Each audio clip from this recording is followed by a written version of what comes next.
जीत और हार अपनी सोच पर निर्भर करती है। मान लो तो हार होगी और ठान लो तो जीत होगी। नमस्कार दोस्तों, आप देख रहे हैं मेरा YouTube channel pre exam training. दोस्तों, प्रैक्टिस सेट 41 लेकर हम आपके सामने आ गए हैं। इससे पहले 40 प्रैक्टिस सेट कराया जा चुका है। ये कुछ दिन बाद आया है। बहुत लड़के जो है एग्ज़ाम कैंसिल होने के कारण आराम फरमा रहे हैं। जो आराम फरमा रहे हैं उनको आराम फरमाने दीजिए, जो लगे हुए हैं वो देखते रहें। निरंतर अभ्यास से ही सफलता पाई जा सकती है। कॉन्सेप्ट क्लियर, रिजल्ट क्लियर, बहुत अच्छे से समझाया जाता है। प्रैक्टिस सेट से बहुत लड़कों को लाभ मिल ही रहा होगा। आइए देखें आज का वाला सवाल। अच्छा लगे दोस्तों तो लाइक ज़रूर किया कीजिए, और चैनल को सब्सक्राइब नहीं किए हैं तो वो तो कर ही लीजिए। इस पर daily practice set, current affairs daily आता है। आइए देखें पहला सवाल। बहुत अच्छा सवाल है और बार बार आपको दिखेगा। अभिनव भारत से कौन संबंधित थे? बहुत अच्छा सवाल है। बीडी सावरकर जो है अभिनव भारत नामक क्रांतिकारी संगठन से संबंधित है। इसका नाम जो है शुरू में मित्र मेला था, जिसके प्रमुख सदस्य जो है गणेश सावरकर तथा विनय दामोदर सावरकर थे। सावरकर बंधु थे। मित्र मेला ही कालांतर में अभिनव भारत समाज के रूप में परिवर्तित की गई। ये भी ध्यान रखिएगा, ये भी बार बार आपसे कहीं घुमा के पूछ सकता है। इसलिए सही जवाब जो है बीडी सावरकर, ध्यान रखिएगा। आइए देखिए अगला सवाल। करो या मरो का संबंध किस आंदोलन से है? ये भी सब लोग जानते होंगे। करो या मरो ये गांधी जी का फेवरेट था। कब दिए थे? भारत छोड़ो आंदोलन, 1942 के भारत छोड़ो आंदोलन में ये नारा दिए थे, डू एंड डाई। सब लोग जानते होंगे। इसलिए ये तो बहुत इजी सवाल था। इसका सही जवाब डी, भारत छोड़ो आंदोलन, ध्यान रखिएगा। आइए देखिए अगला सवाल। ये पहले भी सवाल एक दो आ चुके हैं। किसके प्रयत्नों से बिहार प्रांतीय कांग्रेस का दूसरा अधिवेशन हुआ? आप ये ऑप्शन देख सकते हैं। इसमें भी बहुत अच्छा सवाल है। श्री दीप नारायण सिंह, नाम ध्यान रखिएगा। श्री दीप नारायण सिंह के प्रयत्नों से बिहार प्रांतीय कांग्रेस का दूसरा अधिवेशन हुआ। वे स्वतंत्र भारत में बिहार राज्य की विधानसभा के प्रथम अध्यक्ष और सक्रिय स्वतंत्रता सेनानी थे। ये भी ध्यान रखिएगा। इसलिए सही जवाब जो है श्री दीप नारायण सिंह। आइए देखिए अगला सवाल। बहुत अच्छा सवाल आ गया। भारत रत्न प्राप्त CNR राव का पूरा नाम क्या है? आप पूरा ऑप्शन देख सकते हैं। बहुत अच्छा ये सवाल है। इसका सही जवाब है ए, चिंतामणि नागेश रामचंद्र राव, ध्यान रखिएगा। भारत रत्न से इनको नवाजा गया था। इनका पूरा नाम है चिंतामणि नागेश रामचंद्र राव। इन्होंने 1500 शोध पत्र तथा 45 पुस्तकों की रचना किया है। 16 नवंबर 2013 को उन्हें भारत रत्न पुरस्कार दिया गया है। ये भी ध्यान रखिएगा। उन्हें शांति स्वरूप भटनागर पुरस्कार, जो विज्ञान और प्रौद्योगिकी के लिए दिया जाता है, से भी सम्मानित किया गया है। ये भी ध्यान रखिएगा। बहुत प्रसिद्ध आदमी थे। आइए देखिए अगला सवाल। राष्ट्रगान को गाने में कितना समय लगता है? राष्ट्रगान सब लोग गाते होंगे 15 अगस्त 26 जनवरी को। आजकल तो प्रेयर में भी हर स्कूलों में कराया जाता है। इसका सही जवाब है सी, 52 सेकेंड, ध्यान रखिएगा। आइए देखिए अगला सवाल। निम्नलिखित में से प्रत्यक्ष कर कौन सा है? Sales tax, property tax, custom duty, excise duty. में से प्रत्यक्ष कर कौन सा है? इसका सही जवाब है बी, प्रॉपर्टी टैक्स, ध्यान रखिएगा। प्रत्यक्ष कर जो है डायरेक्ट टैक्स है। व्यक्ति या कंपनी पर लगाया जाने वाला कर, जो उनके आय या संपत्ति पर लगाया जाता है। इस कर का किसी अन्य व्यक्ति पर अंतरण संभव नहीं होता, जैसे आय कर, निगम कर, संपत्ति कर, ध्यान रखिएगा तीनों बातों का। आइए देखिए अगला सवाल। 82 डिग्री 30 मिनट पूर्वी रेखा से निम्नलिखित में से किस राज्य से नहीं गुजरती है? 82 डिग्री 30 मिनट पूर्वी रेखा जो है कौन कौन से राज्य से होकर गुजरती है? इसमें से नहीं गुजरती है मैं पूछ रहा है। भारत का मानक समय इलाहाबाद के निकट नैनी से गुजरने वाली 82.5 डिग्री पूर्वी देशांतर रेखा को माना गया है। सब लोग जानते होंगे, जो ग्रीनविच समय से 5.5 घंटा आगे है। 82.5 डिग्री पूर्वी देशांतर भारत के 5 राज्यों से होकर गुजरती है। नाम आप नोट कर सकते हैं: उत्तर प्रदेश, मध्य प्रदेश, छत्तीसगढ़, ओडिशा एवं आंध्र प्रदेश। एक बार फिर से बता देता हूँ, अगर आप नोट कर रहे हैं तो जरूर नोट कर लें। उत्तर प्रदेश, मध्य प्रदेश, छत्तीसगढ़, ओडिशा और आंध्र प्रदेश। इसमें से कौन नहीं है? आप समझ सकते हैं। इसका सही जवाब महाराष्ट्र। महाराष्ट्र ने दिया, महाराष्ट्र से होकर नहीं गुजरती है। ध्यान रखिएगा, आपके पूरा कॉन्सेप्ट क्लियर कराया जाएगा। द्रोणाचार्य पुरस्कार किस क्षेत्र की उत्कृष्टता के लिए दिया जाता है? यह भी अच्छा सवाल है। सब लोग जानते होंगे द्रोणाचार्य पुरस्कार किसको दिया जाता है। ये तो इजी से सवाल हो गया। खेल प्रशिक्षण, ध्यान रखिएगा, तो इजी सा सवाल हो गया। फिर भी कुछ लोग नहीं जानते हैं, जरूर ध्यान दें। अगला सवाल है, कस्तूरी मृग की प्रजाति किस वन्य जीव अभयारण्य में पाई जाती है? बहुत अच्छा ये भी सवाल है। बनीरघट्टा, पन्ना, दच्चीगाम और कार्बेट। इसका सही जवाब है दच्चीगाम। ध्यान रखिएगा, कस्तूरी मृग की प्रजाति जो है दच्चीगाम में पाई जाती है। आइए देखें अगला सवाल। निम्नलिखित में से किस देश की अंतर्राष्ट्रीय सीमा भारत के साथ सबसे अधिक है? ये सवाल भी बार बार आपसे पूछा जाता है, घुमावदार है। ये भी बताया जा चुका है ज्योग्राफी के क्लास में। मेरे ही क्लास में ज्योग्राफी का नई वीडियो देखें तो देख लीजिएगा। भारत की सबसे लंबी अंतर्राष्ट्रीय सीमा बांग्लादेश के साथ 4096.7 किलोमीटर है। इसकी सीमा से सटे भारतीय राज्य असम, मेघालय, मिजोरम, त्रिपुरा एवं पश्चिम बंगाल। दूसरी सबसे लंबी अंतर्राष्ट्रीय सीमा चीन के साथ 3488 किलोमीटर है और तीसरी सबसे बड़ी लंबी रेखा पाकिस्तान के साथ है 3323 किलोमीटर। इसे भी आप ध्यान रखिएगा। इसमें जो है सबसे लंबी पूछ रहा है भारत के साथ सीमा, तो बांग्लादेश की है। आप इंडिया का नक्शा देखे होंगे, उसमें घुमावदार में है, बंगाल तरफ, पश्चिम बंगाल तरफ। आइए देखें अगला सवाल। कैंप डेविड एक शरण स्थल है जो कहाँ स्थित है? इसका सही जवाब है डी, USA। ध्यान रखिएगा। आइए देखें अगला सवाल। जहाँ बताने लायक रहेगा दोस्तों, मैं पूरा डिटेल बताऊंगा।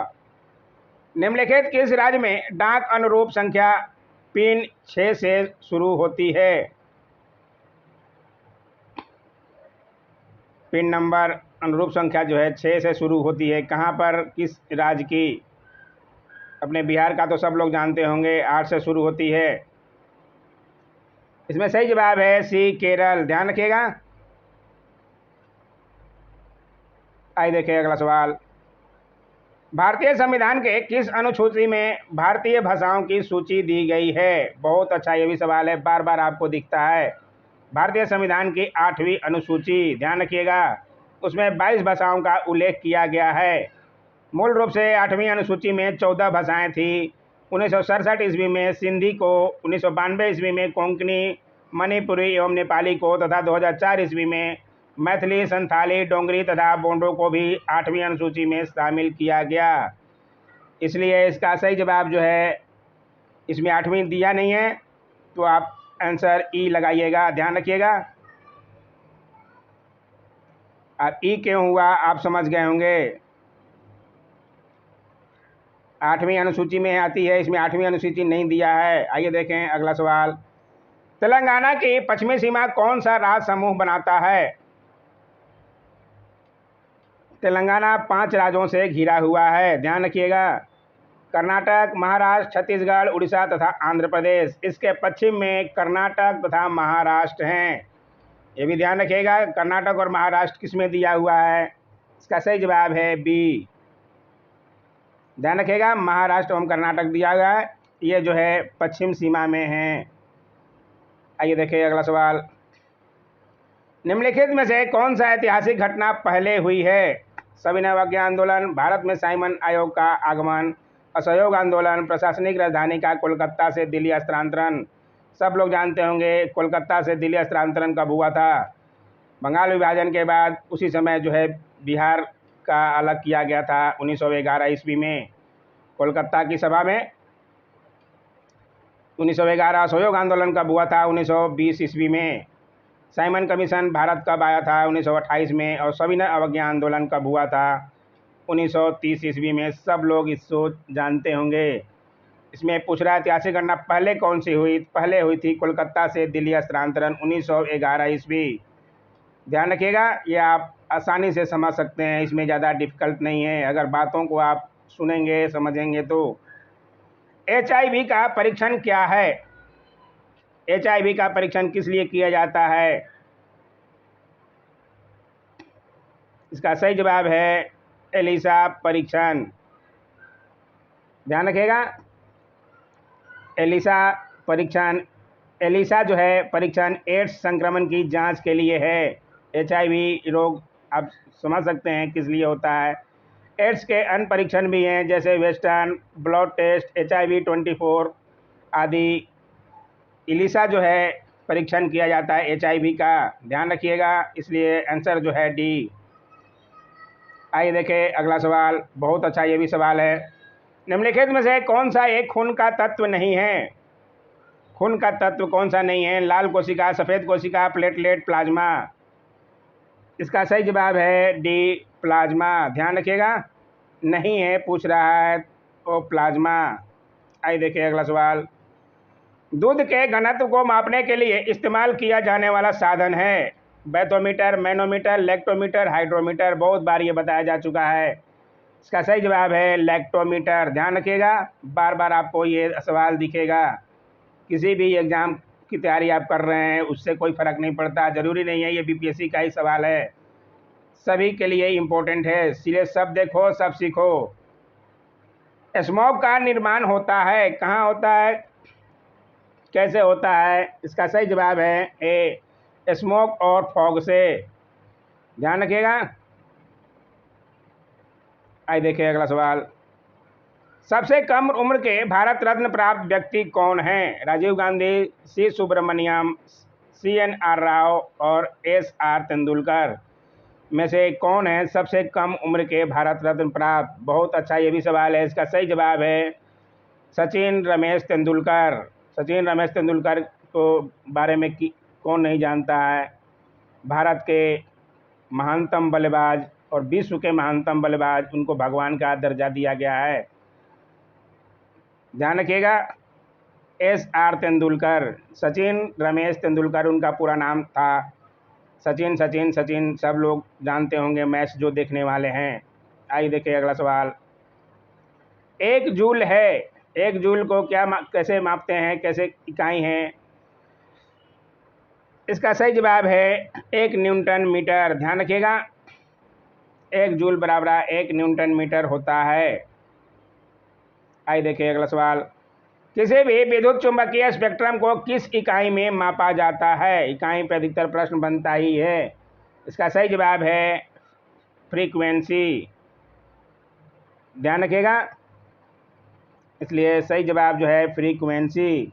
विद्युत चुंबकीय स्पेक्ट्रम को फ्रीक्वेंसी में मापा जाता है। स्पेक्ट्रम को फ्रीक्वेंसी बैंड अथवा बैंड विड्थ भी कहा जाता है, ये भी आप ध्यान रखिएगा। आइए देखिए अगला सवाल। अल्ट्रासाउंड की फ्रीक्वेंसी है, अल्ट्रासाउंड की फ्रीक्वेंसी कितनी होती है? 20 हर्ट्ज से नीचे की आवृत्ति वाली ध्वनि तरंग को अवसर्प तरंग कहते हैं। मनुष्य इसे नहीं सुन सकता है, सब लोग जानते होंगे। 20 हर्ट्ज से 20,000 हर्ट्ज के बीच की आवृत्ति वाली तरंगों को श्रव्य तरंग कहते हैं। इन तरंगों को हमारा कान सुन सकता है। और 20,000 हर्ट्ज से ऊपर की आवृत्ति वाली तरंगों को पराश्रव्य तरंग कहते हैं। इसे मनुष्य का कान नहीं सुन सकता है, इसे चमगादड़, बिल्ली और कुत्ता आदि जानवर सुन सकते हैं। ये सब लोगों को पता होना चाहिए। इसमें जो है अल्ट्रासाउंड की फ्रीक्वेंसी है, इसके अनुसार सही जवाब है 20 किलोहर्ट्ज। ध्यान रखिएगा, से परे ऊपर। आइए देखिए अगला सवाल। ग्रहों की गति के कानूनों की खोज किसने की? ग्रहों की गति के कानूनों की खोज किसने की? बहुत अच्छा, ये भी सवाल है। इसका सही जवाब है केपलर। ध्यान रखिएगा, केपलर ने सूर्य के चारों ओर ग्रहों की गति के नियमों की खोज की। इसका 3 नियम है। पोलैंड के खगोलशास्त्री निकोलस कोपरनिकस 1473 से 1543 ईस्वी ने यह दर्शाया कि सूर्य ब्रह्मांड के केंद्र पर है तथा ग्रह इसकी परिक्रमा करते हैं। सब लोगों को पता होगा। आइए देखें अगला सवाल। विद्युत प्रवाह की इकाई यानी कि यूनिट क्या है? बहुत बार ये भी सवाल दिखा गया है एग्जामों में, बीपीएससी में तो दिखाई जाता है ऐसे सवाल। विद्युत धारा को विद्युत प्रवाह कहते हैं। विद्युत धारा की इकाई एम्पियर, प्रतिरोध की इकाई ओम, ज्योति तीव्रता का मात्रक कैंडेला तथा ताप का मात्रक केल्विन है। चारों के बारे में बता दिया गया। इसके अनुसार सही जवाब आप समझ सकते हैं एम्पियर है, क्योंकि विद्युत प्रवाह और विद्युत धारा एक ही है। विद्युत धारा की इकाई एम्पियर है। ध्यान रखिएगा। आइए देखिए अगला सवाल। विद्युत चुंबकीय तरंगे क्या है? विद्युत चुंबकीय तरंगे, सभी विद्युत चुंबकीय तरंगों की गति जो है प्रकाश की गति के समान होता है। ये बात आप ध्यान रखेंगे। ये तरंग अनुप्रस्थ तरंग कहलाते हैं। विद्युत चुंबकीय तरंग की अवधारणा सबसे पहले मैक्सवेल ने दिया था। ये भी आप ध्यान रखेंगे। इसके अनुसार आंसर जो है अनुप्रस्थ तरंग। ध्यान रखिएगा। आइए देखिए अगला सवाल। कॉन्सेप्ट क्लियर हो रहा है कि नहीं दोस्तों? बताइएगा ज़रूर, कमेंट ज़रूर कीजिएगा। अब कितने अच्छे से समझाएं हम आपको, ताकि आप लाइक करें और कमेंट करें। इनमें से कौन सा रोग मच्छरों से होने वाला रोग नहीं है? डेंगू बुखार, मलेरिया, फाइलेरियासिस, घेंघा। डेंगू बुखार सब लोग जानते हैं मच्छरों से होता है। मलेरिया भी मच्छरों से होता है। इसमें सी जो है फाइलेरियासिस किससे होता है? ये भी जो है मच्छरों से ही होता है। घेंघा रोग सब लोग जानते हैं आयोडीन की कमी से गले का रोग है, गला में जो है सूज जाता है घेंघा रोग, इसलिए इसमें नहीं है पूछ रहा है तो समझ सकते हैं डी। बहुत इजी सा सवाल था। आइए देखिए अगला सवाल। पालक के पत्ते किसके प्रबल स्रोत हैं? पालक के पत्ते में क्या होता है? Vitamin A, iron, carotene, vitamin E. बहुत अच्छा ये भी सवाल है। पालक सब लोग खाते होंगे। पालक खाने की सलाह सबको दी जाती है। इसमें जो है सबसे ज़्यादा प्रबल स्रोत आयरन। ध्यान रखिएगा।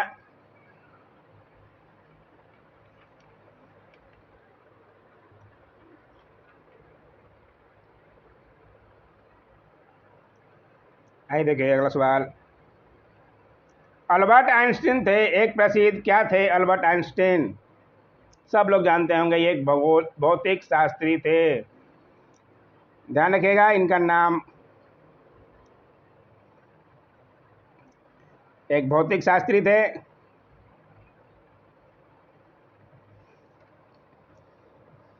सापेक्षवाद के सिद्धांत के लिए प्रसिद्ध अल्बर्ट आइंस्टीन जर्मन स्विस भौतिक शास्त्री व गणितज्ञ थे। उन्होंने 1912 ईस्वी का भौतिकी का नोबेल पुरस्कार मिला है। ये भी ध्यान रखिएगा। आइए देखिए अगला सवाल। सब बोलते हैं आइंस्टीन बनोगे क्या, आइंस्टीन बनोगे क्या? जो ठोस उच्च ताप पर विद्युत का वहन करते हैं परंतु न्यून ताप पर नहीं, वे कहलाते हैं, क्या कहलाते हैं?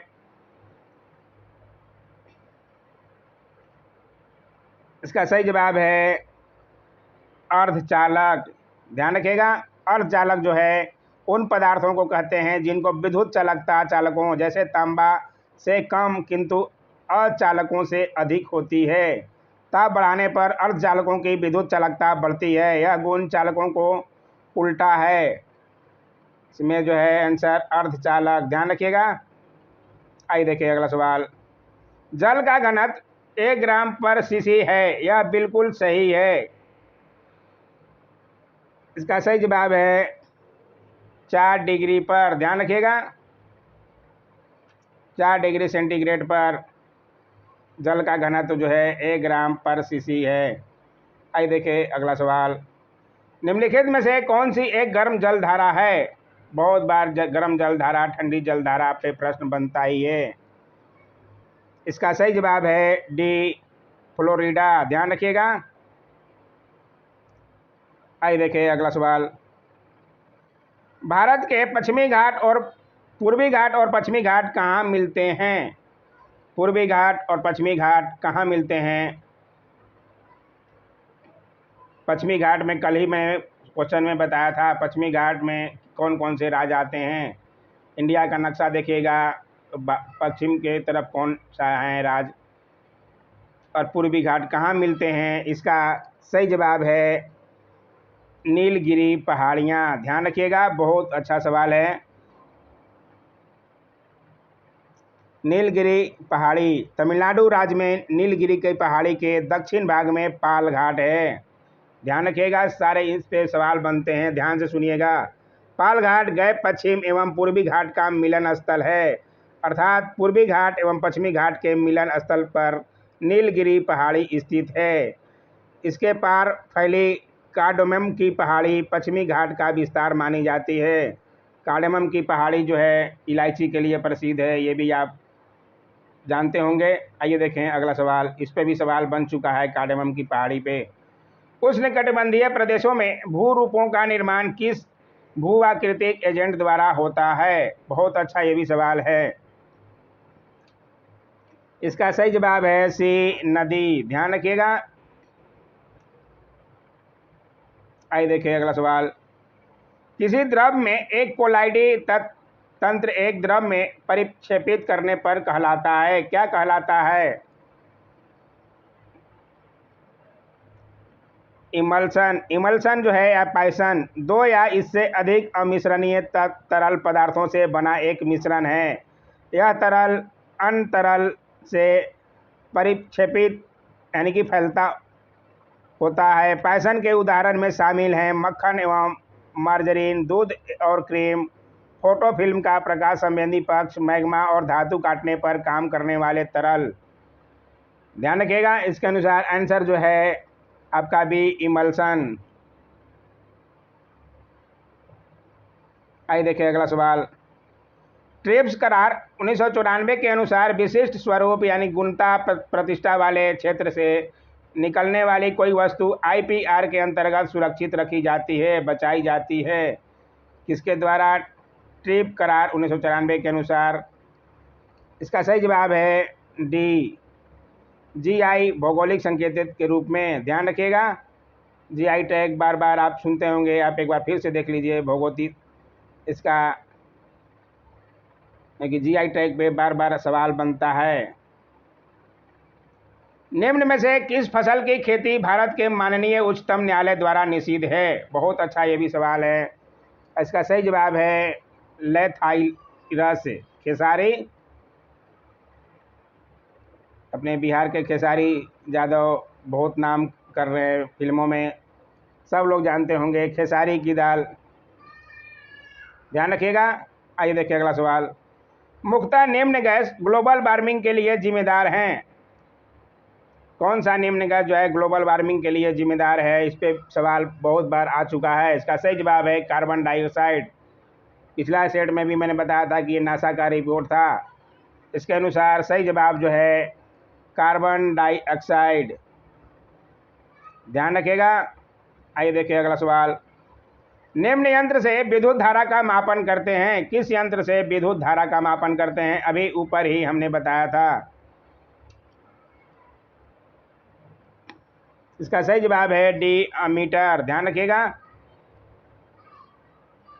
अमीटर, एमीटर वहाँ पे था, इससे कोई कंफ्यूज नहीं होइएगा। आइए देखिए अगला सवाल। पृथ्वी की सूर्य से अनुमानित दूरी है?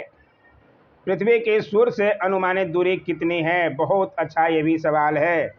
सूर्य की पृथ्वी से न्यूनतम दूरी जो है 14.70 करोड़ किलोमीटर, अधिकतम दूरी 15.21 किलोमीटर करोड़ किलोमीटर तथा औसत दूरी जो है 14.98 करोड़ किलोमीटर है। सूर्य से पृथ्वी तक प्रकाश पहुंचने में 8 मिनट 20 सेकंड का लगभग समय लगता है, सब लोग जानते होंगे। इसमें दूरी पूछ रहा है, इसके अनुसार जो है आंसर जो है आपका ए हो जाएगा 149 मिलियन किलोमीटर। ध्यान रखिएगा। आइए देखें अगला सवाल।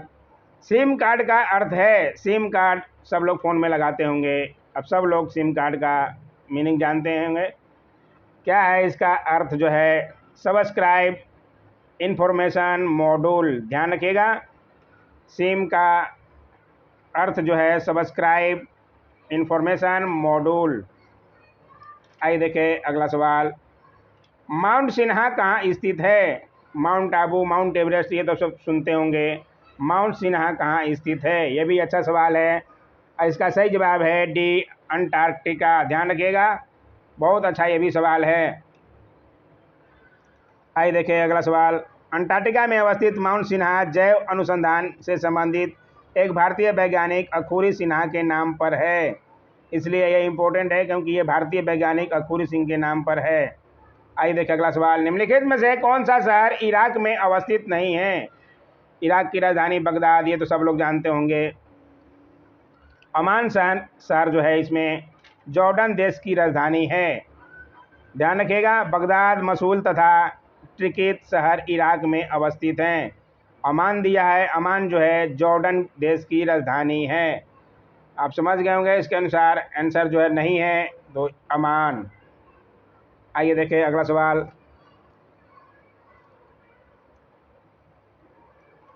इनमें से कौन सा प्रथम भारतीय विमान सेवा है जो विश्व के बृहत्तम विमान सेवा स्टार एलायंस के साथ युक्त हुआ है? प्रथम भारतीय विमान सेवा है जो विश्व के बृहत्तम सबसे बड़ा विमान सेवा स्टार एलायंस के साथ युक्त हुआ है। कौन सा मिला है? इसका सही जवाब है ए, एयर इंडिया। ध्यान रखिएगा, एयर इंडिया का विलय हो गया है। आइए देखिए अगला सवाल। एक लाल फूल एक हरे रंग के शीशे के माध्यम से देखने पर लगता है, किस तरह का दिखाई देता है? लाल फूल को एक हरे रंग के शीशे से देखिएगा तो कैसा दिखेगा? सब लोग इसको जानते होंगे। जब लाल फूल को हरा शीशा के माध्यम से देखा जाता है तो हरा से लाल देखिएगा तो काला दिखाई देगा। ध्यान रखिएगा, इसलिए सही जवाब जो है आपका काला। ये तो सब लोग बता देंगे, इजी सा सवाल है। आइए देखिए अगला सवाल। प्रतिचुंबकीय वस्तु का एक उदाहरण है। बहुत अच्छा ये भी सवाल है, इसका सही जवाब है सी, तांबा। ध्यान रखिएगा। आइए देखिए अगला सवाल। प्रकाश विवर्तन के तथ्यों की खोज की किसने की थी? इसका सही जवाब है ग्रिमाल्डी ने। ध्यान रखिएगा, प्रकाश विवर्तन के तथ्यों की खोज की ग्रिमाल्डी ने, नाम ध्यान रखिएगा। आइए देखें अगला सवाल। आर्कामिडीज का सिद्धांत हमें कहता है कि उत्प्लावक बल के बराबर होता है। क्या होता है? उत्प्लावक बल के बराबर, आर्कामिडीज के सिद्धांत के अनुसार। इसका सही जवाब है डी, तरल पदार्थ के विस्थापन का भार। ध्यान रखिएगा, तरल पदार्थ के विस्थापन का भार। आर्कामिडीज का सिद्धांत के अनुसार जब कोई वस्तु किसी द्रव में पूरी तरह अथवा आंशिक रूप से डुबोई जाती है तो उसके भार में कमी का आभास होता है। भार में यह आभासी कमी वस्तु द्वारा हटाए गए द्रव के भार यानी कि विस्थापित द्रव के भार के बराबर होती है। ध्यान रखिएगा, इसके अनुसार आंसर जो है डी। आज का ये सेशन, ये देखिए आंसर की हमने दे दिया है। आप पूरा मिलान अगर चाहिए टेलीग्राम से आप ले सकते हैं, क्वेश्चन आंसर PDF के रूप में। आज का वीडियो कैसा लगा? अच्छा तो लगा ही होगा दोस्तों, फिर भी आप लोग लाइक नहीं कर रहे हैं। बहुत कम लोग वीडियो देख रहे हैं, ऐसा क्यों? सोइए मत, एग्ज़ाम में लगे रहिए, किसी न किसी कंपटीशन की तैयारी करते रहिए। आपका निरंतर प्रयास से ही सफलता मिलेगा। लाइक किया कीजिए, अपने ग्रुप में शेयर कीजिए, और चैनल को सब्सक्राइब नहीं कर रहे हैं तो कर लीजिए। बहुत फ़ायदा मिलने वाला है, आप सोचते रह जाएंगे और लेने वाले फ़ायदा लेते रह जाएंगे। आज का वीडियो देखने के लिए बहुत बहुत धन्यवाद।